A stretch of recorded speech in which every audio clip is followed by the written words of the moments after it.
¿Qué pasa cuando una de las escuderías de Fórmula Uno más exitosas de la historia decide que quiere hacer un coche porque lo podría hacer mejor que los demás?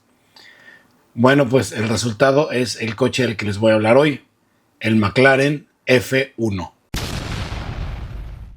Hoy en día, McLaren es una de las marcas más importantes de fabricantes de deportivos exóticos en el mundo. Está a la par de Ferrari, de Lamborghini, Porsche y todas esas, ¿no? Pero en realidad la marca es bastante nueva.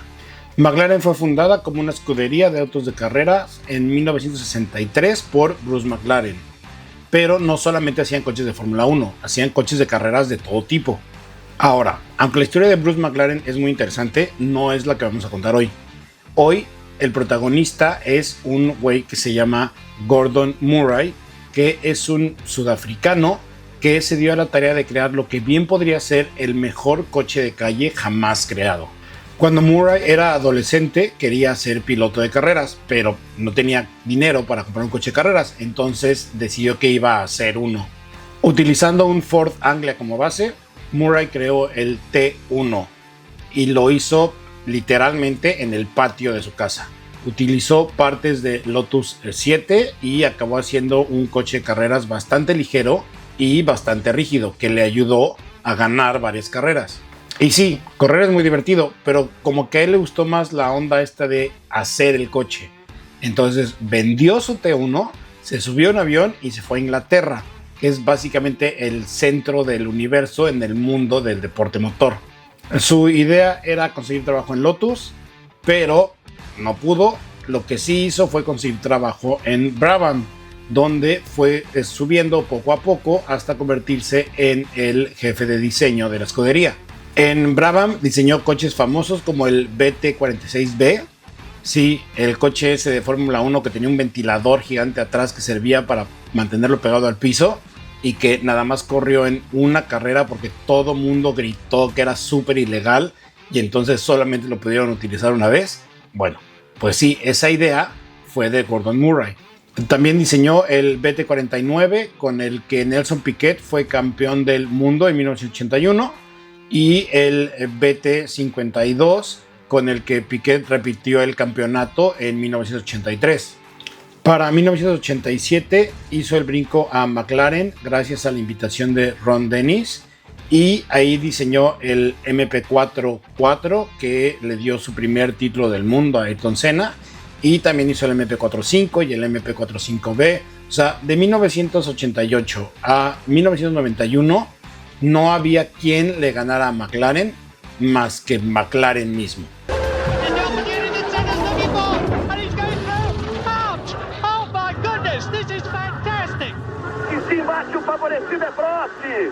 Ok, entonces ya quedó claro que el güey sabe lo que hace.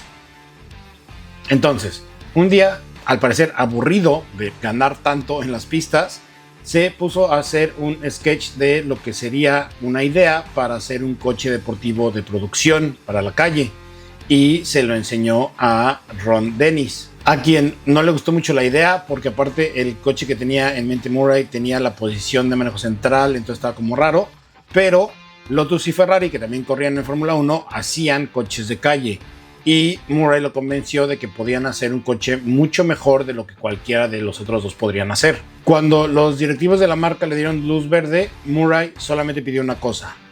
Si querían que creara el mejor coche posible, la única condición era que no hubiera concesiones. Este iba a ser un coche de calle, por lo que no habría reglas. Los coches de carreras se hacen bajo un grupo de reglas bastante estricto y este iba a ser un coche de calle antes que cualquier otra cosa, por lo que no habría reglas y no habría concesiones. Una vez que le dijeron que sí, que estaba bien, que podía hacer lo que quisiera, lo primero que hizo Murray fue poner algunas reglas. Que no pese más de 1000 kilos, que el ancho total no sobrepase el 1,80 m, que la mayor parte de la masa esté entre los dos ejes, que se pueda manejar en la calle sin mayores problemas y que tenga un motor V12 de al menos 5.5 litros con 100 caballos de fuerza por litro y que ese motor no pese más de 250 kilos. Y el motor tenía que ser de aspiración natural, porque eso de estar esperando a que el turbo empiece a soplar, pues la neta es que no.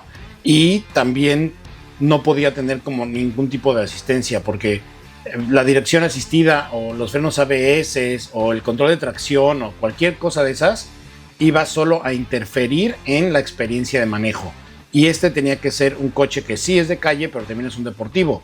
Entonces tenía que tener la mejor experiencia de manejo posible. La competencia de los superdeportivos a principios de la década de los 90 estaba bastante fuerte.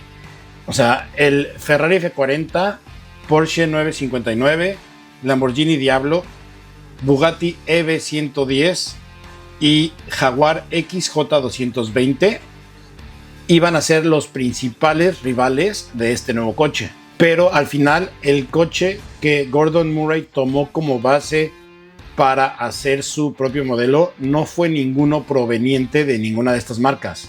Fue un Honda NSX. En esta época Honda era el proveedor de motores para McLaren en Fórmula 1 y estaban desarrollando el NSX junto con Ayrton Senna. Aunque el coche de McLaren evidentemente iba a ser más rápido que el NSX, la manera en la que el coche japonés se manejaba era justo lo que Murray quería, aparte de la calidad de ensamble y de la confiabilidad, claro, porque Honda. Aprovechando la relación que tenía Honda con McLaren, Murray le pidió a Honda que le ayudaran a hacer el motor para su nuevo coche, a lo que Honda le contestó que no, o más bien al parecer ni siquiera le contestó. Yo creo que vieron las especificaciones de lo que pedía Murray para el motor y se hicieron bien güeyes. Al ver que no iba a pasar, Murray pensó que tal vez Ferrari podría ser quien le diera el motor, pero le preocupaba la onda de la confiabilidad, que la verdad es que a los italianos no se les daba muy bien, que digamos. Incluso buscó en Isuzu. Isuzu estaba tratando de entrar a la Fórmula 1 en esa época y tenían un motor que cumplía a la perfección con las demandas de Murray. El problema es que Ron Dennis dijo que no, porque era una marca que básicamente nadie conocía. Así que Murray volteó a ver a BMW, con quienes fue campeón del mundo con Brabham. Y BMW dijo que sí, creando una obra maestra de motor. El S70-2 es un V12 de aspiración natural de 6.1 litros con 618 caballos de fuerza y 479 libras-pie de torque, sobrepasando el requerimiento de 100 caballos por litro de desplazamiento que había puesto Murray inicialmente. Tiene 4 válvulas por cilindro, cada bancada de cilindros tiene su propia bomba de agua, cada cilindro tiene su propia bobina de ignición, tiene apertura de válvulas variable para que sea más fácil de manejarlo a bajas velocidades y está hecho completamente de aluminio para pesar lo menos posible. El motor también iba a ser parte estructural del coche. Incluso el sistema de escape está hecho de un material que se llama Inconel, así se pronuncia, creo que sí. Es una aleación de níquel y cromo que se utiliza principalmente en la industria aeroespacial y nuclear y ese tipo de cosas, porque es sumamente resistente. Tan resistente que el escape funciona como área de impacto para la zona de atrás del coche. La bahía del motor estaba recubierta en oro y no para mamonear porque, oh, miren mi coche con oro. No. Tenía oro porque el oro es un excelente disipador de calor. El F1 fue el primer coche de producción en utilizar un monocasco de fibra de carbono. Y no cualquiera, o sea, básicamente era el mismo que utilizaban los coches de Fórmula 1 en esa época. Y la posición de manejo central estaba pensada para darle el mayor control posible al piloto. Pero es un coche de calle, entonces necesita tener buen espacio para los 3 ocupantes. Tiene un sistema de sonido Kenwood y hasta tiene espacio de carga. O sea, venía con su propio juego de maletas diseñadas específicamente para caber en los espacios de carga del coche. Al final, muchas de las metas que impuso Murray al principio no se cumplieron. El coche pesaba 1140 kilos en seco, más de 1000. Medía 1,82 m de ancho, más de 1,80 m. El motor pesaba más de 250 kilos porque alemanes, pero nada de eso importó. habían creado algo único, algo sumamente especial.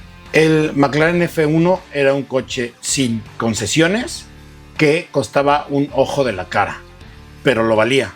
Desde el principio se posicionó como uno de los mejores superdeportivos del mundo, haciéndose de un nombre dentro de la industria automotriz desde el principio. Pero lo mejor estaba todavía por venir. Un día, un banquero alemán millonario llamado Thomas Becher llevó su McLaren F1 a servicio porque sentía que algo estaba mal con uno de los cilindros. El güey había estado manejando su F1 todos los días, yendo de Colonia a Frankfurt. Esos son 200 kilómetros, o sea, casi 400 kilómetros al día. Los técnicos se conectaron a la computadora del coche y cuando vieron el diagnóstico se quedaron en shock. Le preguntaron cuándo estaba experimentando el fallo y el güey les contesta que cuando iba alrededor de 315 kilómetros por hora. Resulta que el don le había estado metiendo más de 320 kilómetros por hora al coche todos los días. Cuando tienes que recorrer 200 kilómetros para llegar a la oficina, pero te vas a 320 kilómetros por hora, pues el trayecto es como de 1 hora de puerta a puerta, me imagino, entonces tampoco es tanto. Algunos periodistas de la época le habían metido poco más de 320 kilómetros por hora al F1 y todos decían lo mismo, que se sentía que el motor podía dar más, que el problema era o que se te acababa la calle o que se te acababa en las velocidades. El mismo Murray decía que con una relación de la transmisión más larga, el coche podría llegar hasta 370 kilómetros por hora. Entonces eso fue exactamente lo que hicieron. Agarraron uno de los prototipos que tenían en la fábrica para hacer pruebas, le cambiaron la relación de la caja y salieron a probarlo. El coche llegó a 391 kilómetros por hora, haciendo pedazos el récord de velocidad para un coche de producción, mismo que sostuvo por 13 años. 390, 391, 391. It will not go any more than 391. Anyway, 391 is quite fast, isn't it? Tuvo que llegar el Bugatti Veyron en 2005 para arrebatárselo. Pero recordemos que a Murray nada de esto le interesaba. Él quería ser el mejor coche de producción posible, no el coche más rápido del mundo. En esa lista de peticiones que tuvo, jamás dijo quiero hacer el coche más rápido o quiero hacer el coche que acelere más rápido, nada de eso. Él lo único que quería hacer era el mejor coche de calle posible. Era un coche de calle, no de carreras. Pero se creó utilizando tecnología de carreras, porque pues era McLaren y Murray hacía coches de carreras, eran lo que sabían. Entonces, evidentemente, lo que pasó fue que la gente les empezó a pedir una versión para ir a correr a las pistas. Era evidente que esto iba a pasar. ¿En serio creyeron que nadie les iba a decir, oigan, ¿por qué no lo estamos corriendo en las pistas? Muy a regañadientes hicieron una versión de carreras en 1995 llamada GTR, al que la verdad tampoco le movieron tanto. Tenía un nuevo paquete aerodinámico, le modificaron un poco los frenos, le modificaron un poco la suspensión, le pusieron una jaula de protección y le bajaron la potencia a 600 caballos de fuerza para poder cumplir con las reglas para ir a correr. Y así nomás a la primera lo aventaron ahí a las 24 horas de Le Mans y ganó la carrera. No su categoría, la carrera en general. Para poner esto en perspectiva, en las carreras de resistencia como Le Mans, hay varias categorías de coches que están corriendo al mismo tiempo en la pista. Entre las diferentes categorías hay coches de carreras creados específicamente para eso. Vamos a llamarles, no sé, se me ocurre, LMP1, por Le Mans Prototipo 1, ¿ok? Luego hay otros coches de carreras también creados específicamente para eso, pero son más chiquitos, un poco menos potentes, con otro tipo de restricciones aerodinámicas. Entonces vamos a decirles LMP2. Y luego vienen las diferentes categorías GT, que son coches de producción modificados para correr o coches al menos basados en coches de producción para correr, ¿ok? Bueno, pues el McLaren F1 era un coche de calle, era un coche de producción y ganó. la carrera en general. Desde entonces, ningún otro GT ha ganado la general en Le Mans. Y el anterior a él fue el Porsche 935 K3 en 1979, que era una versión de carreras del 911. Gordon Murray no quería hacer un coche de carreras, estaba aburrido de los coches de carreras y sin querer creó el coche que le dio la triple corona a McLaren, convirtiéndolo en el único fabricante que ha ganado las 24 horas de Le Mans, las 500 millas de Indianápolis y el Gran Premio de Mónaco. Y sí, algunos de ustedes me van a decir que Ford y Mercedes también han ganado esas tres, pero no, porque lo hicieron como fabricantes de motores, no como fabricantes de chasis. Solo se produjeron 106 unidades del F1, 71 para la calle, 28 de carreras y 7 prototipos. Por eso, uno hoy cuesta más de $20 millones. Hoy en día, Murray tiene su propia marca de coches y su buque insignia, vamos a llamarle el T50, se parece bastante a un McLaren F1. No solo en cuestión estética, sino también en filosofía.